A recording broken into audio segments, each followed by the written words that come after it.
ते सोलापुरात आणखीन एका डॉक्टरने आत्महत्या केलेली आहे। गळा कापून घेत आत्महत्या केल्यामुळे वैद्यकीय क्षेत्रात एकच खळबळ माजलेली आहे। आदित्य नंबियार असं आत्महत्या केलेल्या शिकाऊ डॉक्टरचं नाव आहे। डॉक्टर शिरीष वळसंकर यांचं आत्महत्या प्रकरण अगदी ताजं असतानाच दुसऱ्या एका डॉक्टरची आत्महत्या झालेली आहे। डॉक्टर आदित्य नंबियार यांचं नुकतंच MBBSचं शिक्षण पूर्ण झाल्याची माहिती आहे। तो भाड्याने राहत असलेल्या रूममध्येच गळा कापून घेत आत्महत्या केल्याची माहिती समोर येते। मात्र आत्महत्येचं कारण अजून स्पष्ट झालेलं नाहीये। प्रीतम पंडित आमचे प्रतिनिधी अधिकची माहिती देतात। प्रीतम, काय नेमका प्रकार आहे, काय घडलंय? नक्कीच अमित, पाहायला गेलं तर गेल्या 15 दिवसात 2 डॉक्टरांची सोलापुरात आत्महत्या केल्यामुळे कुठेतरी सोलापूरच्या वैद्यकीय क्षेत्र आहे त्यामध्ये मोठी खळबळ उडालेली आहे। जो आदित्य आहे तो सोलापुरातील शासकीय रुग्णालयात MBBS पूर्ण करून तिथे शिकाऊ डॉक्टर म्हणून काम करत होता।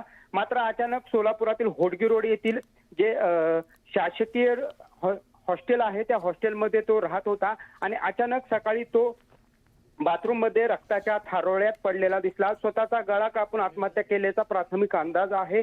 त्याला आता उपचारासाठी सोलापुरातील शासकीय रुग्णालयात आणण्यात आलं होतं आणि तिथं डॉक्टरांनी तिथं मृत घोषित केलेलं आहे। असं असलं तरी डॉक्टर अशा प्रकारे जर आत्महत्या करत असतील तर सोलापूरसह राज्यामध्ये यामध्ये आता मोठी खळबळ उडालेली आहे। आपण पाहिलं तर डॉक्टर शिरीष वळसंकर यांच्या आत्महत्येचा जो ताजा किस्सा आहे आणि त्यातच आता आदित्य नावाचा जो डॉक्टर आहे, जो शिकाऊ डॉक्टर आहे, त्याने आत्महत्या केल्यामुळे सोलापूरच्या वैद्यकीय क्षेत्रात अजून एक खळबळ उडाली आहे असंच म्हणावं लागेल।